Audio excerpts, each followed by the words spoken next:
Hi guys! Welcome back to my channel. Again, my name is Jack. Kumusta po kayong lahat? So ayan guys, maraming salamat po pala sa walang sawang pagsubaybay sa ating pong daily love reading. And kung ikaw ay bago pa lang sa ating channel, mag-subscribe na po kayo. Then i-click mo na rin yung ating notification bell para lagi kang updated sa ating mga bagong upload. So ayan guys, sa mga interesado naman sa ating private reading, iiwan ko na lang po yung link ng aking Facebook sa ating pong description box below. Okay. Tignan natin.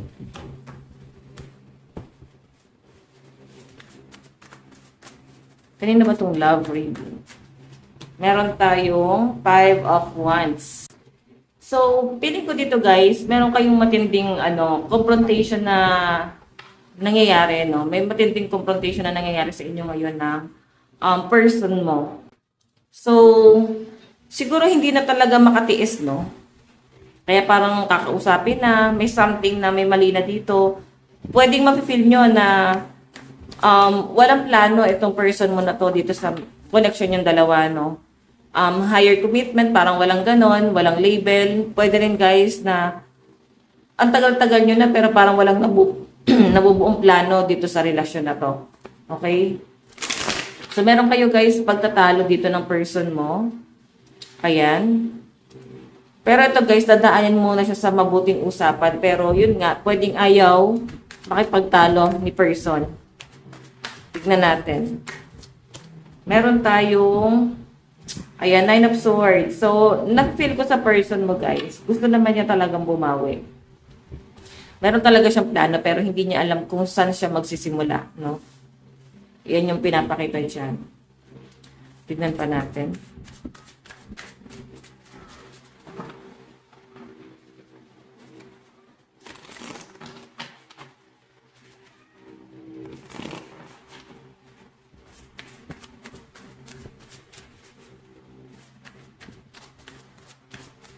Meron tayong 4 of Pentacles. So, yung pinapakita sa akin dito guys, itong 4 of Pentacles na to, parang nag-hold back pa rin, no? Pwedeng sinasabi mo dito na, kailangan ko na ba siyang i-give up? Kailangan na bang mag-move on? Or dapat ko pa ba siyang antayin? Parang nandun sa point na yon. Pero kasi yung pag-aantay na ginagawa mo dyan, parang mamumuti na lang talaga yung mata mo, no? Kakaantay. Pwede ang tagal-tagal na itong pagsasama na to. Pwedeng matagal na kayong walang label, tapos walang improvement na nangyayari. Okay, ayan. Pero, kinikip mo pa rin siya eh. Okay? I think hoping ka pa rin na baka maayos pa rin itong connection na to. Baka may maayos pa. Baka naman biglang magbago yung isip niya. So, ayusin ko lang to guys. Tignan pa natin. Love connection niya ni person.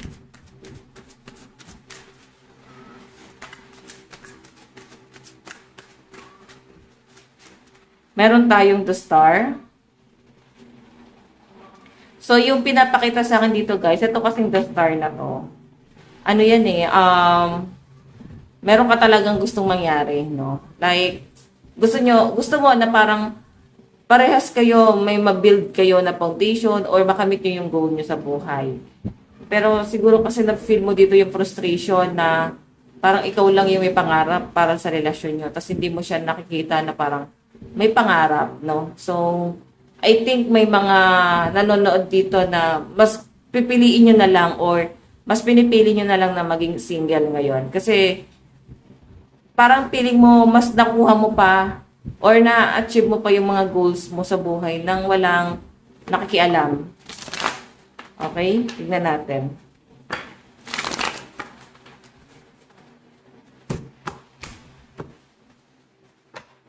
Kanina itong love reading. So, siguro iba sa inyo guys, single na yung mga nanonood dito, no? Lakas ng energy. Wait lang po. So, meron tayo guys, judgment. Yung pinapakita sa akin dito guys, yung judgment kasi talagang hindi mo na kayang pagtakpan pa. Oo, kapuna-puna na talaga. Okay, napupuna mo na talaga kung ano yung mali dito sa pagsasamang to. Okay, tignan natin. Meron tayong King of Wands. So, meron tayo dito guys, passionate, no? I think nandun pa rin yung passion. Nandun pa rin yung pagmamahal sa inyo ng person mo, pero nawawalan ka na talaga ng gana. Okay? Nawawalan ka na ng gana kasi siya mismo, na-feel mo na siya yung nagiging dahilan kung bakit parang sumusuko ka na. Okay? Siya yung nagpapasuko sa inyo. Siya yung nagpapabitiw sa inyo. Hindi mo kasi siya nakikita rito na parang meron siyang plano. Tingnan natin. Meron tayong The Devil. So guys, itong The Devil, nagiging toxic talaga siya kasi hindi kayo same path, no? Magkaiba kayo ng tinatahak na landas. Iba rin yung goal ng person mo. Iba yung mas inuuna niya. So, pwede kasi na mas inuuna niya yung kapakanan ng pamilya niya, magulang niya, mga kapatid niya, nandun sa point na yun yung iniisip niya kung ano yung makakabuti dun sa mga yon, no? Parang, doon siya basta nagsusustento. Kung may pamilya na kayo, guys, at kumikita ka, siguro kampante na yung person mo eh. Hindi na siya, guys, ganun nagbibigay sa inyo and mas inuuna niya yung pamilya niya. Kasi piling niya, ikaw, kaya mo na mag-provide eh. And meron namang ibang nangangailangan sa kanya. Tingnan pa natin.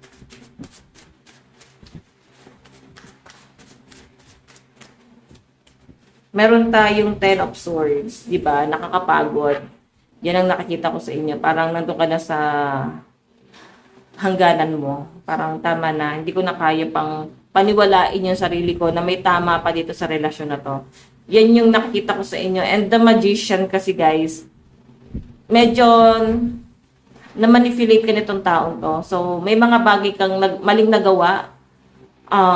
Nakikita ko sa inyo guys na yung mga maling nagagawa mo na to, dahil din sa paniniwala mo na may tama doon sa mga sinasabi ng person mo. So, ikaw parang nahihikayat ka niya na, sige, tama siya. So, kailangan ko siyang sundin kasi may point naman siya. So, I think ngayon, nare-realize mo na may mga parang panganib ka, pahamakan, nalalagay ka sa conflict dahil nakikinig ka sa mga advice, no? Nakikinig ka sa mga plano na tong person mo kasi parang siya yung pinaniniwalaan mo. Kasi to guys, medyo manipulative to. Okay, parang paulit-ulit yon hanggang sa parang nare-realize mo na kalaunan, nakikita mo na rin dito. Parang hindi na nga to mag-work.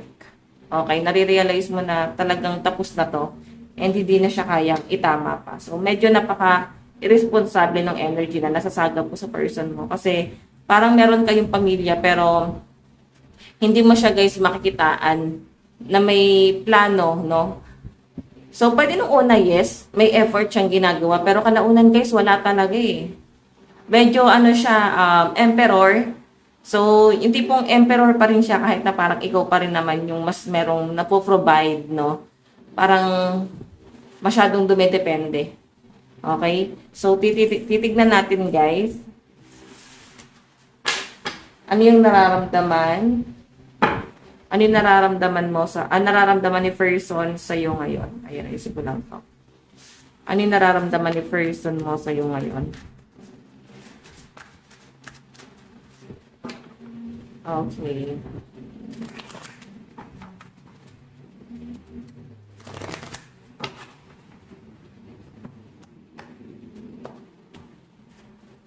Nararamdaman. Meron tayong 12 cups. 'Di ba partnership? So, dapat the lovers, 'di ba? So, ito kasi, pag ito yung lumabas sa akin, lumabas sa card ko, parang may na-benefits. Okay? So, malinaw na yung person mo, meron siyang na-benefits sa inyo. So, parang pili niya partners kayo, same path kayo, and parehas kayo ng vibes. Pero guys, yung pinapakita kasi sa akin dito, parang siya, tinitignan kanya na someone na tumutulong sa kanya. Someone na masasandalan niya.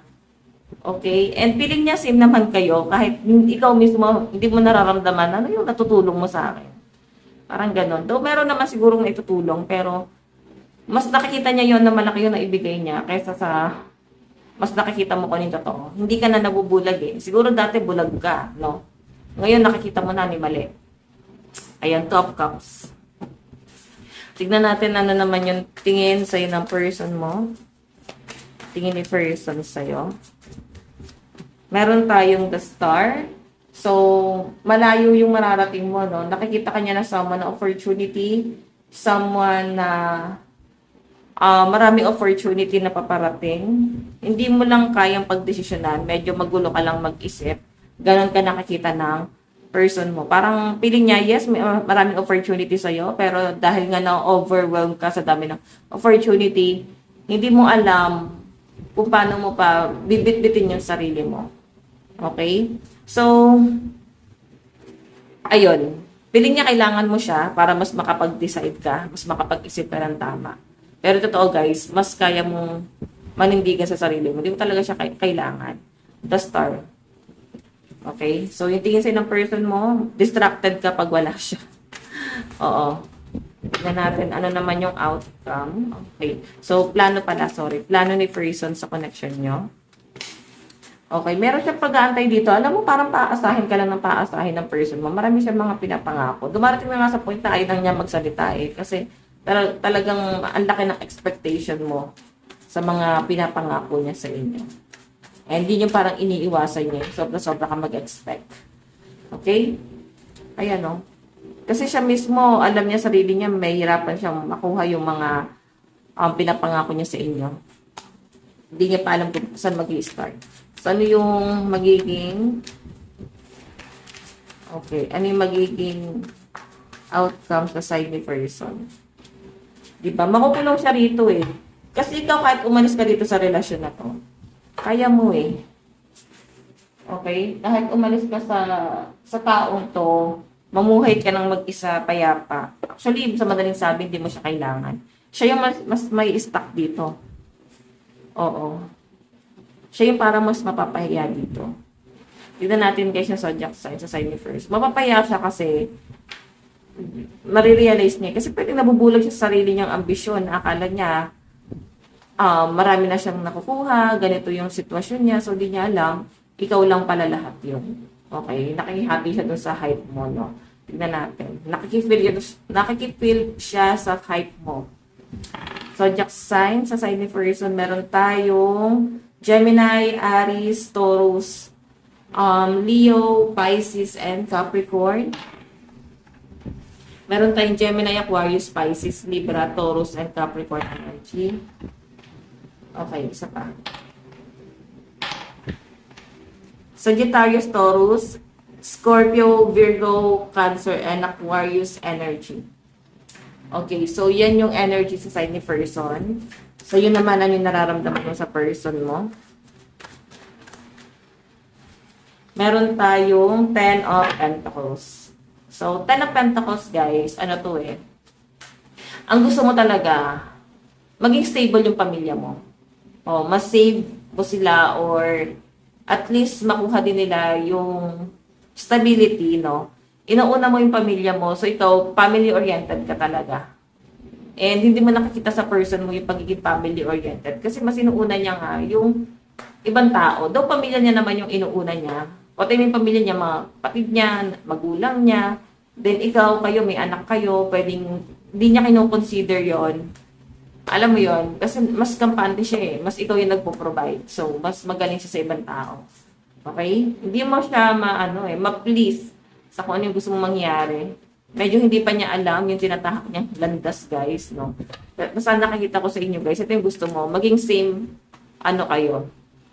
Maging same kayo ng mga responsibility. Though, same naman talaga kayo na responsibility. Pero, hindi niya nga kino-consider. Gusto mo na parang maging family-oriented din siya. Bagay na wala sa kanya. Mabagal pa ito. Mabagal. Okay, ano yung tingin mo sa kanya ngayon? The World. So, nararamdaman mo talaga na parang siya talaga yung dahilan kung bakit lumalayo ka na, nawawalan ka na ng amor, nawawalan ka na ng gana sa relasyon na to. Kasi parang nagiging walang silbi na siya sa buhay mo. Oo, sa ibang tao talagang tingin sa kanya superhero. Pero ikaw, wala talaga. Okay? Tignan natin ano naman yung magiging plano mo, ano yung mga hakbang na gagawin mo. Queen of Pentacles, di ba? Mag-iipon. Isisave mo yung finances mo. So, hindi mo na pagtatakpan yung person mo kasi pagod ka ng pagtakpan siya. Na parang may naibibigay talaga siya. Pagod ka ng pagtakpan na, provider, good provider naman yan kahit wala, no? So, yung mo na maging sinungaling sa part na yon. And, or pwede sa mga social media, no? Kung nagpo-post ka ng parang okay kayo, pero in reality, hindi talaga kayo okay. So, tignan pa natin ano naman yung outcome sa side mo. Okay, celebration. So, guys, alam mo, dahil nga goal-oriented ka, bibitawan mo lahat ng mga distraction and lahat ng nagpapahirap sa energy mo. Oo, bibitawan mo na yon, mga taong maling desisyon na ginawa mo sa buhay mo, mga maling taong sinamahan mo. Okay? So, ayan, meron ako nakitang celebration. I think this time, pipiliin mo yung sarili mo. Katay na tatlong card in the near future. Meron tayong family. So, family ang uunahin. And Queen of Cups, self-love muna. And Ace of Swords. So, I think marami kang pagninilay-nilayan na hindi ka muna magmamadali, no? Hindi ka muna magmamadali pagdating sa love. So, I think pass ka muna dito. Advice. Love advice. Wedding. So, alam nyo, meron dito na paparating talaga sa inyo and kaya ka panindigan and baka ikasal ka sa taong to. Tignan pa natin. Meron tayong finances and career. So, mag-focus ka muna sa trabaho mo. Mag-focus ka muna doon. And deception. I think may panlulokong ginawa sa inyo itong taong. Yung person mo, no? Pero ikakasal ka soon. I think new person yan. Para kasi wala nang kilig kang nararamdaman sa person mo ngayon. Tignan natin yung message niya sa inyo. I want you. Dapat I love you, diba? Pag ganyan kasing I want you, gusto ka kasi may dahilan. Pag sinabing gusto kita, ibig sabihin may dahilan bakit kanya nagustuhan. Pero pag sinabing mahal ka, hindi mo na kailangan na-explain pa bakit mahal mo yung tao niya. Kasi hindi, bulag ang pag-ibig guys, hindi mo na alam kung ba't mo minahal yung tao niya. Message niya, I want to be more than friends. So, yung iba sa inyo, walang label. So, meron tayong hide behind material things. So, ayan guys. Ito lang naman po ang inyong daily love reading. Again, maraming salamat. God bless and love you all. Bye-bye.